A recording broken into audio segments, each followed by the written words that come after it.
There's the issue with the Red Sox and the Yankees going on right now. Peter Gammons of the MLB Network joining us here on the Rich Eisen Show right now. How are you, Peter? I'm doing very well, Richard. I really liked your. You said you got sidetracked. It was really good. I was listening, so I appreciate that. I couldn't agree more. I mean, it's the same thing for me for 45 to 46 years covering baseball. Yeah, there's some guys that are complete jerks, and things have happened, and some people have broken the law and the rest, but that is a minute minority. Yeah, and I do want to say this too, that it may turn out that Ezekiel Elliott isn't somebody who should be in the crosshairs right now, although there were things other than what he is getting a 6-game suspension for. But let's put that aside. Let's talk about the Yankees and the Red Sox here with what's going on with Major League Baseball. How does this land on Manfred's desk, and what does he think about it, Peter? Well, he viewed a lot yesterday. He was in Boston, but he'd already gotten early July complaints from the Red Sox about the Yankees and the use of the yes cameras. Then he got they got a lot of the charges against the Red Sox. The Yankees made them. That was July 18th when they made that, and then it cropped up for both sides in the last week.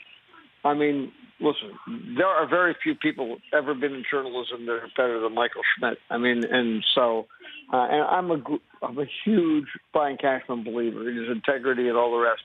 But I'll say this: there's an awful lot we don't know. Like a good friend of mine in the Red Sox organization, Peter, there was no Apple Watch. I mean, so we don't know everything. What we do know, and the Red Sox admitted, was that there was somebody in the Red Sox dugout with a device, an electronic device. That is illegal. The Red Sox have broken the rules. Now, this is, somebody said, well, it should be like the Cardinals and the – no. Chris Correa went to jail and is still in jail. He broke federal law by hacking into the Astros system. I mean, it's a totally different thing. You're not going to, even if it were an Apple Watch, you're not going to prison over stealing signs. But I think there's still a lot we don't know. I mean, I think that because what's available to us is increasingly complicated and really interesting, and it can be used for a lot of things. And not just Apple Watches, that I think the commissioner has to come down hard. Listen, you guys violated the law. They're not going to lose draft choices. They're not going to lose games. But at the same time, I think there will be punishment. And I think they'll come down heavy. Now, if what the Red Sox are charging, which I find a little hard to believe because of Cashman and because of Joe Girardi. I mean, but if indeed what they're saying is true, he may come down to the Yankees too. Huh. But you can see.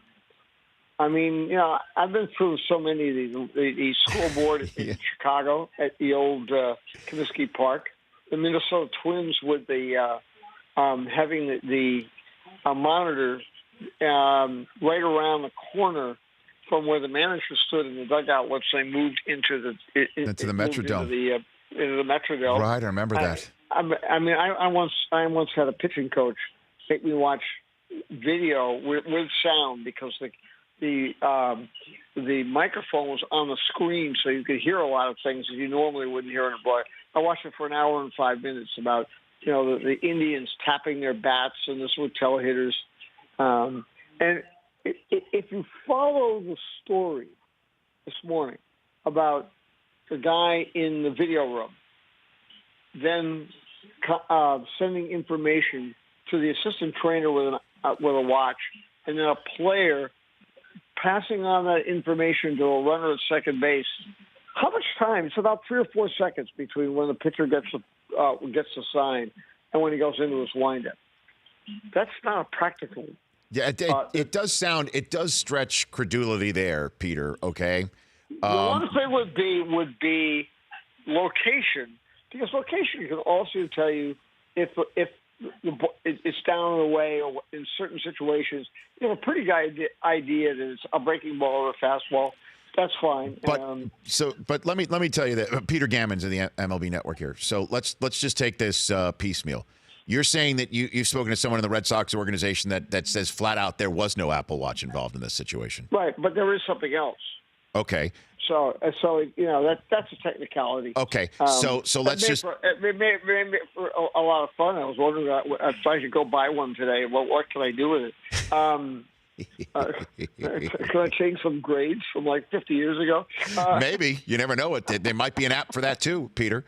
And then extrapolating this a little bit further, though. Okay, is that this may just at some point just be the commissioner saying cheating is cheating, and they just used a device that they shouldn't have, and there's really no there, and might just slap them on the wrist or do nothing even? Oh, I think they'll be fined heavily, and I think there'll be some creative ways. I thought that a couple of years ago, and I did think that the commissioner was unfair to Eddie Romero, who's the international scouting guy for the Red Sox, a really smart, one of the best young executives in the game.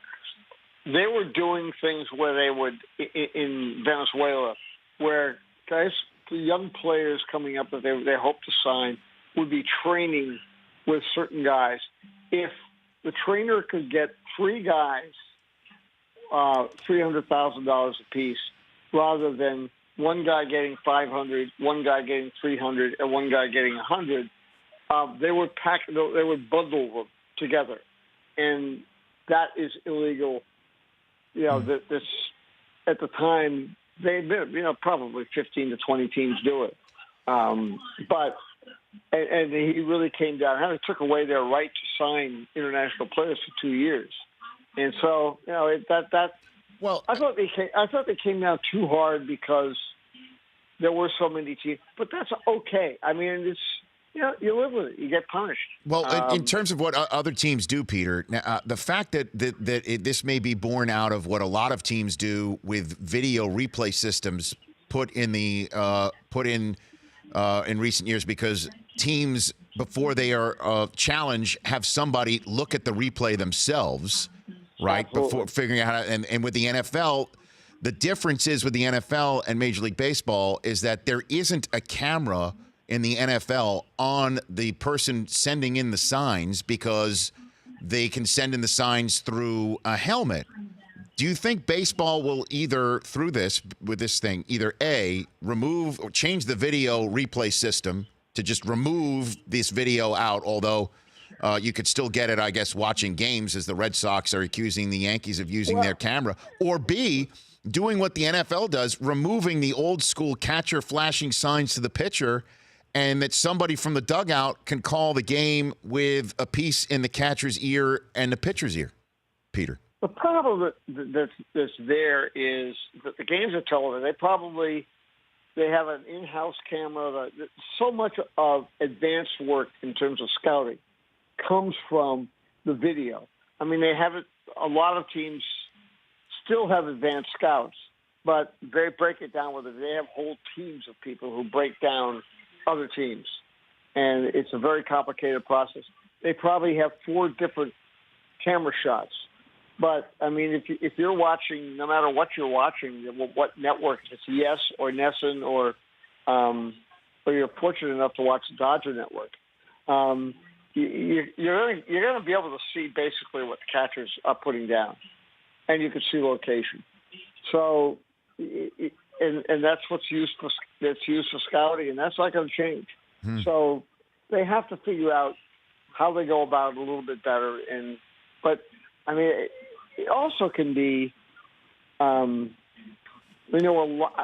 did several pieces for ESPN over the years about, pitchers tipping pitches and hitters, and what amazed me is how many hitters didn't want to know. I mean, really? One time, it's funny. I mean, the master of all this, he's one of the smartest people I've ever known in sports. But so I did a thing one winter. I went out to Palm Springs and sat down in a hotel room with Tony Gwynn and Greg Mannix. and we showed them. I think it was 20 at bats with them opposing one another, and the two of them talked about what they were thinking. It was great. It was great fun to do, and hopefully it was good television. But it was fascinating. But at one point, late while doing this, Maddox thought, "Wait a minute! I can't remember whether it was Ricky Gutierrez. Somebody was on second, but he was leaning. He was tipping. He was trying to give Gwynn an idea of where Maddox was going, where Lopez was. No, who was catching him then? Oh, whatever, was setting up, and so Maddox got over. Oh no, I wouldn't do that. Blah blah. So I remember afterwards, I stayed around for a while with Greg, and he said, "Oh, it's just to put it in his mind." And then, as I found out later, I did a piece in spring training on Maddox and his catchers, and he gave the signs. Catchers didn't give the sign. He would let the catcher. Eddie Perez was the catcher. Yeah. Eddie Perez. He wanted Eddie Perez to get him back the ball in 2 seconds, and so Eddie Perez would get the ball thrown back. And how Maddox caught the ball was telling Eddie Perez what pitch he was going to throw, the next pitch. I love it. He gave the sign himself. And the funny thing was that part of it was that Maddox always insisted that Eddie Perez just set up in the middle of the plate. And then, because once in a while, Greg would change his mind in the middle of his windup. The hitter might have made an adjustment with his feet or his hands or whatever. That's awesome. And so the whole thing was just, and Maddox also did a thing one spring training. I was doing a thing about tipping pitches. He went out, showed our cameraman where to be. He would show how you could see the ball, and the next inning he would show how he protected it so you couldn't see it.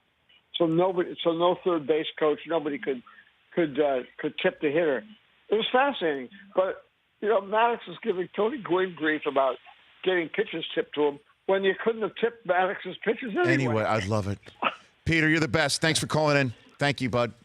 Thanks a lot, Rich. That's Peter Gammons at P. Gammo. The Rich Eisen Show. Weekdays at noon Eastern on radio stations across the country and audience. If you like that video, be sure to download our app, and I'll be sure to help the NFL figure out what a catch is.